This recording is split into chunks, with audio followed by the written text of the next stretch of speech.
मुख्यमंत्री मोहन यादव का आज जबलपुर दौरा है। अंतर्राष्ट्रीय रामायण सम्मेलन में शामिल हो रहे हैं मोहन यादव। गीता भवन का लोकार्पण भी करेंगे CM Mohan Yadav. Help desk, library desk समेत कई सुविधाएं यहां पर मिलेंगी। समाचार पत्र, पत्रिकाएं पढ़ने की सुविधा भी होगी। 5,000 से ज्यादा किताबें यहां उपलब्ध होंगी। लगभग 1 लाख वर्ग फुट क्षेत्रफल में बनाया गया है गीता भवन। मध्य प्रदेश शासन के द्वारा हमारे माननीय मुख्यमंत्री श्री मोहन यादव जी के अभिनव प्रयासों के माध्यम से प्रत्येक जिले में एक गीता भवन की स्थापना जो की जा रही है, यह गीता भवन की स्थापना एकांगी रूप से नहीं बल्कि सार्वभौमिक रूप से सबके लिए हितकारी है।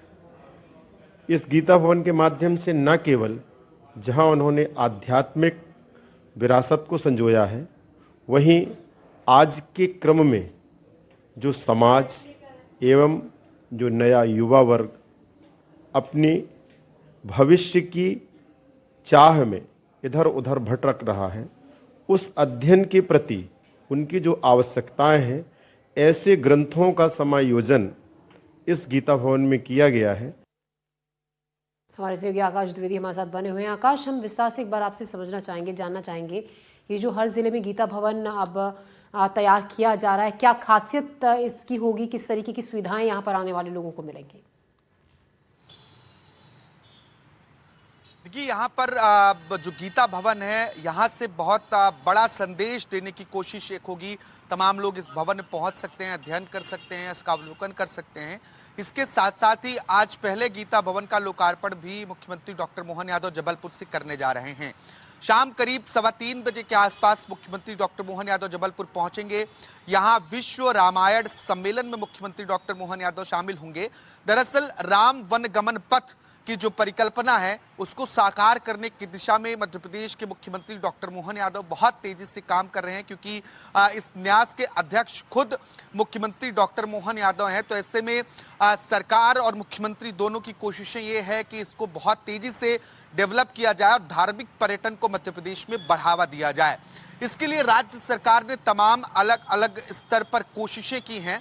खास तौर पर अयोध्या के बाद श्री राम को लेकर चित्रकूट एक बड़ा स्थान बने और चित्रकूट में भी पर्यटन बढ़े, इसको लेकर राज्य सरकार ने यहाँ पर विकास परियोजनाओं को शुरू किया है। खास तौर पर चित्रकूट के जो घाट हैं, उनका जो दोबारा से जीर्णोद्धार है वो किया जा रहा है। यहाँ भूमि का अधिग्रहण, इसके अलावा कामदगिरी पर्वत की परिक्रमा बहुत फेमस है, तो इस परिक्रमा को भी लोग आसानी से कर सकें, इन तमाम व्यवस्थाओं को राज्य सरकार और अधिक व्यवस्थित कर रही है।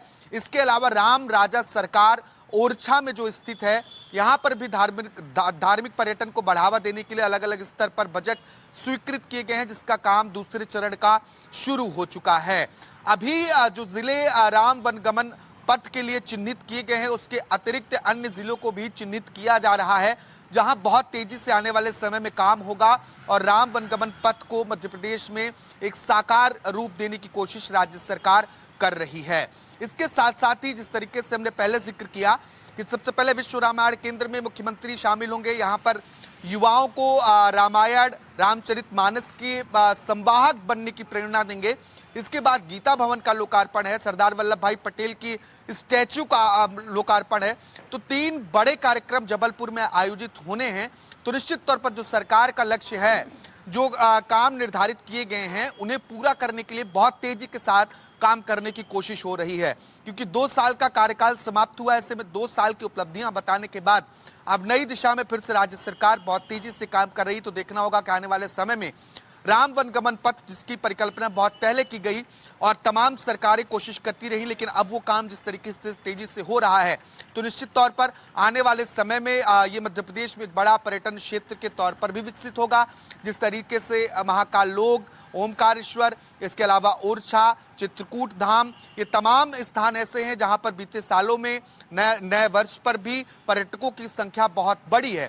और राज्य सरकार ने मध्य प्रदेश में पर्यटन को उद्योग का दर्जा दिया है, जिसके लिए नई नई नीतियां तैयार की हैं, जिसका लाभ जो लोग यहाँ पहुंचते हैं उन्हें भी हो रहा है।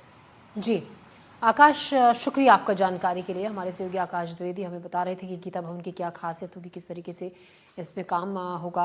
आगे खबरों में बढ़ते हैं। आगे खबर भागीरथपुरा से, जहां दूषित पानी पीने से मौत का मामला काफ़ी चिंताजनक होता जा रहा है। लगातार आंकड़े बढ़ रहे हैं मरीजों के।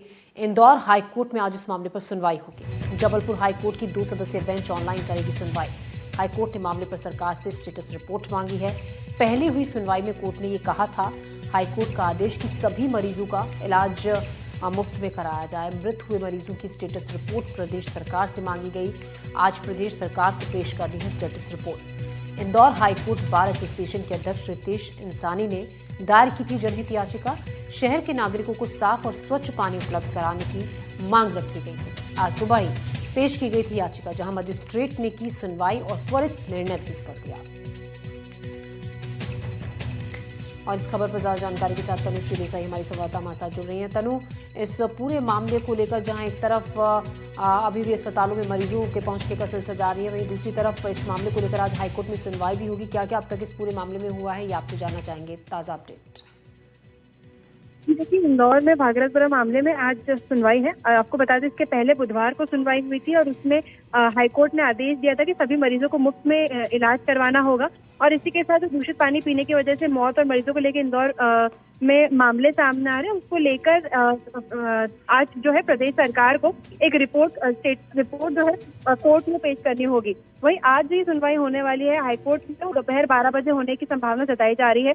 जबलपुर की 2 सदस्यीय बेंच जो है वो भी ऑनलाइन जुड़कर ये जो सुनवाई है उसको सुनवाई करेगी। और कोर्ट ने सरकार से स्टेटस रिपोर्ट मांगा है। और उसके पहले जो बुधवार को सुनवाई हुई थी उसमें आदेश दिया गया था कि सभी मरीजों को मुफ्त में इलाज करवाना होगा, फिर चाहे वो किसी भी अस्पताल में भर्ती हो। और इस पूरे मामले में जो इंदौर हाईकोर्ट बार एसोसिएशन के अध्यक्ष रितेश इंसानी, उन्होंने जनहित याचिका दायर की थी, जिसके पास पहली सुनवाई बुधवार को हुई थी। वही दूसरी सुनवाई के लिए तारीख 2 जनवरी यानी आज की दी गई थी। आज जो स्टेटस रिपोर्ट है उसको पेश करना होगा और इसी के साथ जबलपुर की 2 सदस्यीय बेंच है वो ऑनलाइन इसमें सुनवाई करेगी। जी, शुक्रिया तनु जानकारी के लिए आपका।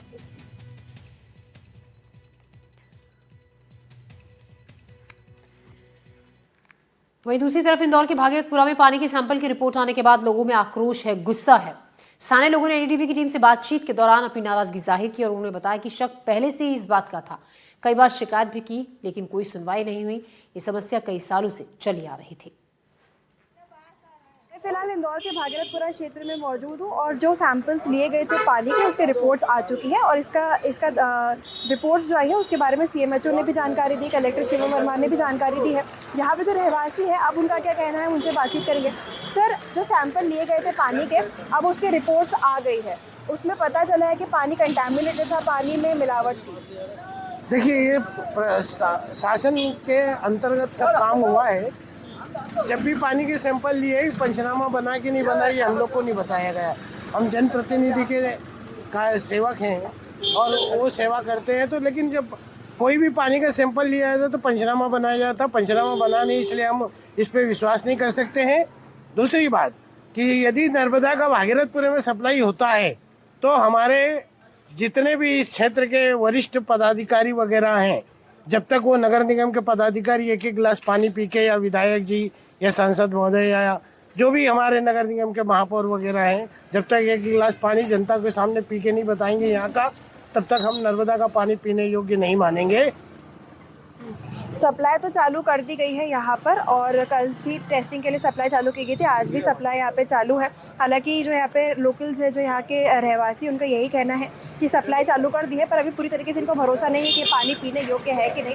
बेशक यहाँ पे जो अथॉरिटीज़ हैं वो अनाउंसमेंट करा रहे हैं, वो लोगों को बोल रही है कि आप फिलहाल पानी जो है पीने योग्य नहीं है, आप पहले इसको उबालिए फिर पिए अगर अभी पानी इस्तेमाल में ला रहे हैं। उसके अलावा सरकारी टैंकर्स यहाँ पे भेजे जा रहे हैं, बोरिंग है जिससे पानी का कंजम्पशन यहाँ पे लोग कर रहे हैं।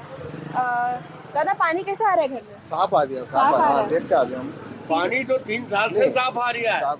अभी 3 जो साल आया से साफ आ रहा है पानी, 3 साल से बिल्कुल साफ पानी आ रहा है। केवल क्लोरीन के वजह से ये घटनाएं घटी है, पानी गंदा नहीं आ रहा है। ये जो आपके पत्रकार लोग पानी ले आते हैं तो बोले बाटल में कि बोले ड्रेनेज का है, मगर पानी साफ है बाटल में, खाली क्लोरीन की खुशबू आ रही है और उसी को ही बता रहे हैं कि ड्रेनेज की खुशबू, जबकि ड्रेनेज की कोई समस्या नहीं। तो यहाँ पर सप्लाई चालू कर दी गई है और लोकल्स का कहना है कि जब तक खुद अधिकारी इसको पीकर नहीं बताएंगे तब तक हमें भी भरोसा नहीं होगा कि हम ये पानी पीने योग्य है कि नहीं। हालांकि हम भी हमारे चैनल के माध्यम से यही अभी फिलहाल सभी को बोलेंगे कि अगर आप पानी इस्तेमाल में ले रहे हैं तो उस पानी को उबाल कर पिए। कोशिश कीजिए कि जो बाहर से पानी सप्लाई आ रहा है या फिर जो टैंकर से पानी आ रहा है उसको इस्तेमाल में लीजिए, पर पानी उबाल कर ही पीजिए, उसके बाद कंजम्पशन करिए जब तक पूरी तरीके से जो लाइन है वो रिस्टोर नहीं की जाती है। इंदौर से एनडीटीवी के लिए मैं तनुश्री देसाई। नौसेना के पूर्व अधिकारी कतर में गिरफ्तार। ग्वालियर के पूर्णेंदु तिवारी गिरफ्तार हुए हैं। पूर्णेंदु तिवारी की बहन की सरकार से गुहार है, रिहाई और भारत वापसी के लिए मदद मांगी है।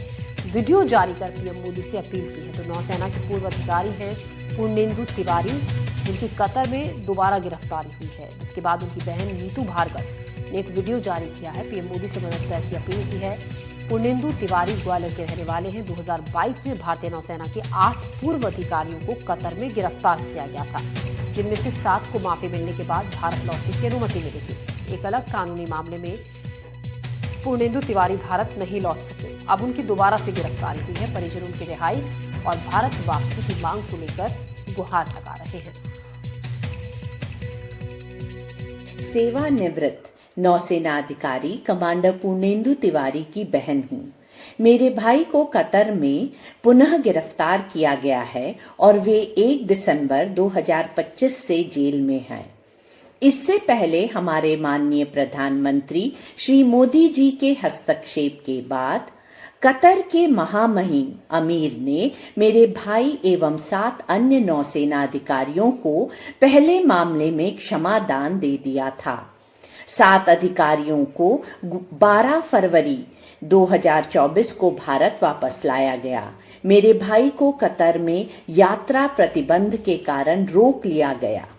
मैं विनम्रता पूर्वक पूछती हूँ, ऐसा क्यों होने दिया गया? खबर अगली है ग्वालियर से, जहां डिग्री के लिए यूनिवर्सिटी के चक्कर काट रहे छात्र। जीवाजी यूनिवर्सिटी के छात्र महीनों से चक्कर लगा रहे हैं, लेकिन 3000 छात्र डिग्री के लिए परेशान हैं अभी भी। छात्रों ने ऐसे में सीएम हेल्पलाइन में शिकायत की और अपनी डिग्री को जल्द रिलीज किए जाने की मांग की है। लगातार काफी वक्त से महीनों से चक्कर काट रहे हैं जीवाजी यूनिवर्सिटी के छात्र अपनी डिग्री के लिए, लेकिन उन्हें डिग्री नहीं मिल रही है। डिग्री के लिए क्या प्रोसेस है और कितनी परेशानी हो रही है छात्रों को? डिग्री के लिए पहले मैं आया था 11 तारीख को, तब बोला सर ने कि अप्लाई कर दो ऑनलाइन। अप्लाई करने के बाद मैं फिर बोला कि आप चले जाओ, आपके घर पे आ जाएगी। मैं घर पे चला गया। जब मेरे डीवी की डेट आई है फिर मैं आया 30 तारीख को। उन्होंने बोला सारे डॉक्यूमेंट जमा कर दो और अब आप 30 को फिर आना वापस। मैंने कि मैंने बोला यहाँ पर रजिस्टर मैम से शिकायत भी की थी, सर हम दूर से आते शिवपुरी से, 12 पीसते के बेरोजगार आदमी हैं। तो उन्होंने बोला नहीं आप 30 को ही आना, 30 को मिल जाएगी। तो आज मैं हम आए सुबह 10 बजे से, सभी 4-5 जगह साइन करवाते फिरते हुए, तब आप देखो दे देंगे तो दे देंगे, नहीं फिर डेट दे दें उसकी पता नहीं क्या है।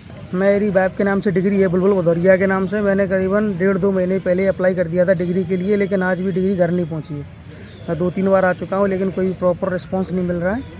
आज मैं फिर आया हूं, देखो अभी क्या होता है, बताते हैं ये क्या करते हैं। अभी भी डिग्री नहीं पहुंची घर पर। कितने दिन से परेशान हो रहे हैं? 2 महीने समथिंग हो गए।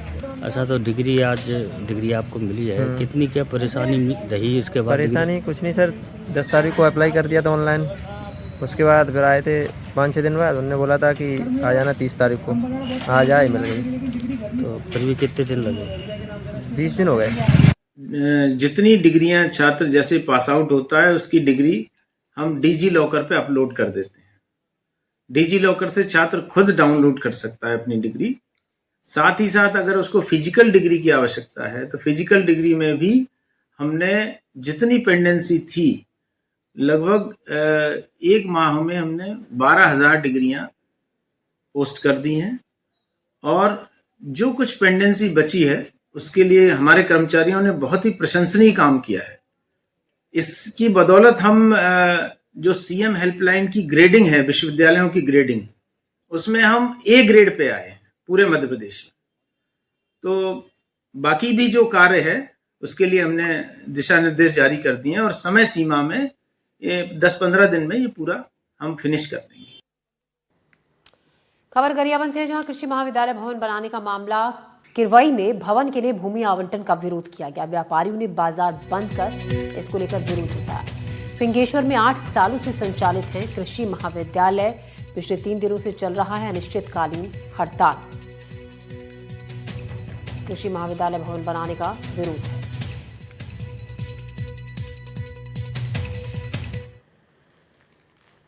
खबर है मंदसौर से, जहां तीर्थयात्रियों पर पथराव हुआ। पथराव में 7 तीर्थयात्री घायल हुए हैं और सभी तीर्थयात्री पैदल जा रहे थे। सावरिया जी मंदिर पुलिस ने 5 संदिग्धों को राउंड अप किया है। मामले की जांच में पुलिस जुटी हुई है।